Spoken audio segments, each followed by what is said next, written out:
Yo, what is good, everyone? This is OJ over here from PlayerEssence, and welcome to another PE Nintendo news video. Today we've got some great topics for you guys, so let's go ahead and jump right in. So, speaking of jumping, if I've not used that before, Super Mario Run was downloaded 2.85 million times and is the biggest launch in the history of the App Store. And I think there's actually even an update from there. It's been downloaded at least 5 million times at this point, at the $10 price point. And with those staggering numbers of 2.85 million units pretty much in the launch, that makes it the biggest launch of any app in the history of the App Store. You guys have to think about that. That is really impressive considering that Nintendo has never really made a true smartphone game at this point. This is their first real smartphone game, and this is what you get. This is the results. You get the biggest launch ever for any other app. Now think about this. Think about that name Mario getting into so many hands of people who maybe don't play Mario as much, or maybe who are seasoned gamers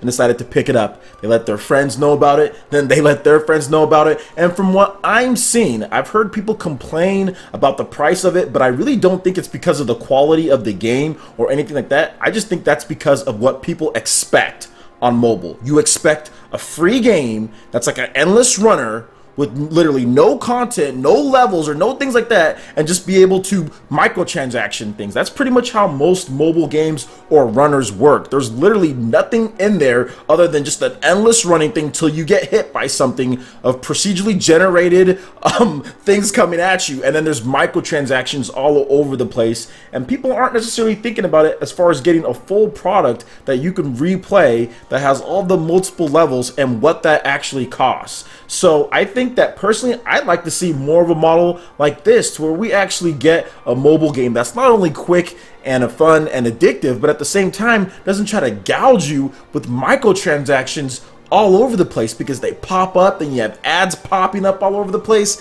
Mobile gaming is trash overall, in my opinion, but I think Super Mario Run can really convince some mobile developers to take the time to just rip out all that microtransaction junk that's just slammed in the game, that's thrown in your face, and not like you go to the freaking store, but like that is thrown in your face all the time from like Subway Surfers and Temple Run and all of the different infinite runners that are out there. Mario Run necessarily isn't an infinite runner, but similar style of game, and do something like what Mario Run is doing. Make more of a game type, take out the microtransactions, charge a normal price for it, and see how things go. I doubt other developers are really going to jump onto this type of payment model just because Mario is Mario and their IPs aren't anywhere near as strong. But at the same time, I hope some developers can see that it does make sense to do a business model like this if you have a strong IP, if you market it correctly, and you kind of put out there why this game is worth that price. So pretty cool stuff there. I'm not disappointed. Haven't got a chance to play it at this point, but I'm pretty sure I'll play it Christmas when I go over to my sister's house. She has an iPad, so I'll probably just buy it there and play it myself. And it's coming to Android in 2017, so I know I'll get it at some point from my Samsung Galaxy. All right, moving on to another rumor here, and there's been some rumblings that Legend of Zelda Breath of the Wild has been canceled on the Nintendo Wii U, and this is based off of some type of like Amazon listing that doesn't have it anymore for Japan. But I just want to say this, guys, I doubt the game has been canceled for the Wii U, just because it doesn't really make sense to me to cancel the game unless it honestly doesn't work at all, because we all played the game. Well, not we all, but all of the media and stuff played the game at E3. You had fans play it. Everyone said yes, there were some frame rate issues here and there, but overall it was still a very enjoyable experience. It still ran enough to the point to where you can play it and it was coherent in that version. It wasn't like it was stuttering a lot like when you're in the open field and things like that. There was some stutter in some of the newest footage they showed on the Wii U at the Game Awards with some of the combat, but I don't think it's enough to where you cancel the game. If anything,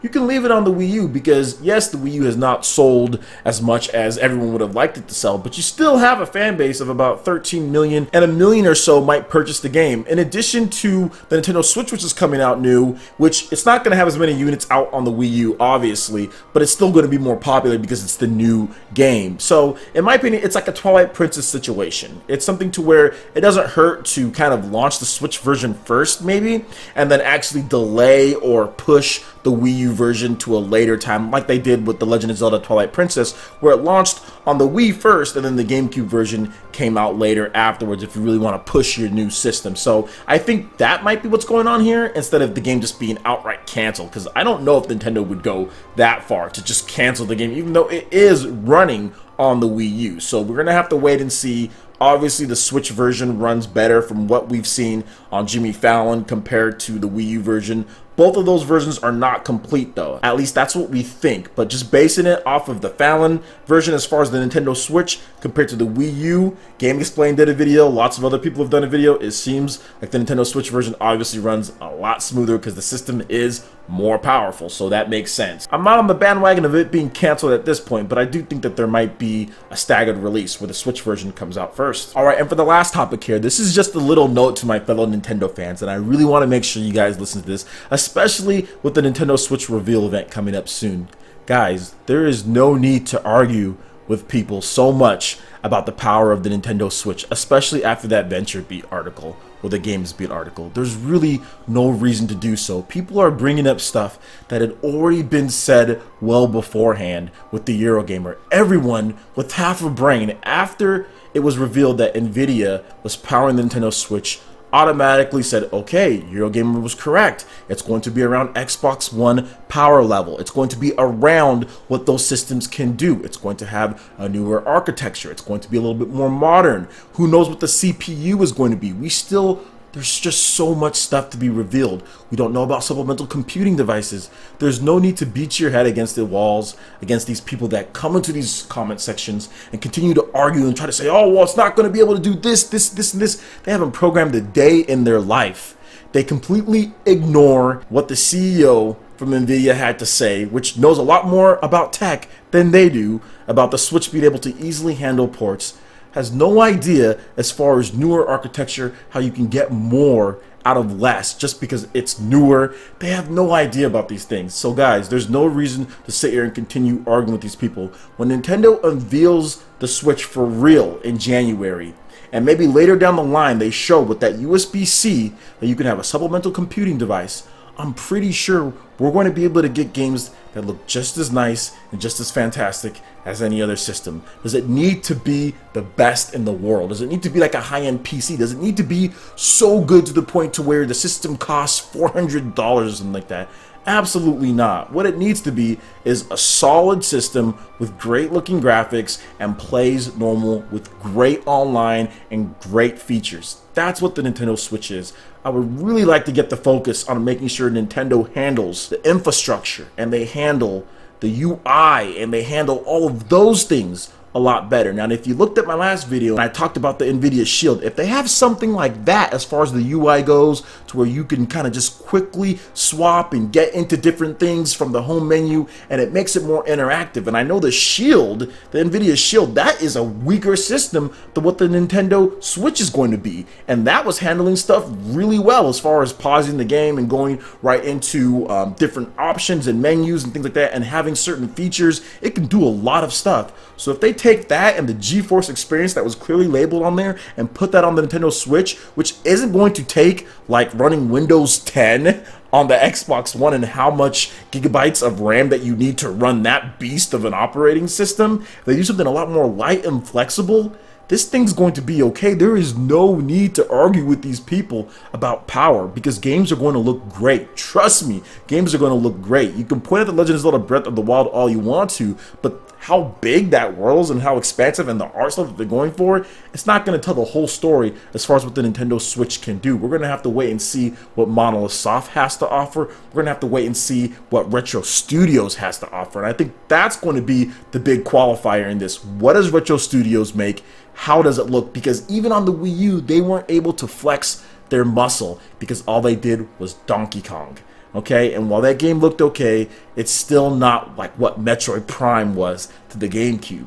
So let's see what they have to offer if they have a Metroid title or a brand new IP that really pushes the system like Metroid Prime pushed the system on the GameCube. Then that's when we'll be able to truly evaluate what this system is capable of, and of course what Nintendo adds with the supplemental computing device. Stop arguing with these dudes. They obviously don't get it and they're not willing to wait and just kind of hear it out. So wait till January, We're going to see what Nintendo has to offer, but trust me, I don't think I'm going to be disappointed. I think I'm going to be very happy, especially because, like I said, you can play it normally. Hopefully they fix the online. Hopefully they have all the other stuff figured out. I think the system's going to be fantastic to take on the go, play with your friends anywhere you want to, or take it, plug it into that dock, 1080p on the screen. I think there's going to be something special here, so let's wait and see on it, guys. All right, that wraps it up for this video here. Go ahead and hit that like button if you did like it. Lets me know you guys want more content like this going forward in the future. And subscribe to PlayerEssence for more news, reviews, trailers, tips, and tricks, and everything in gaming. Thank you so much for watching, and we'll see you for the next video. Peace.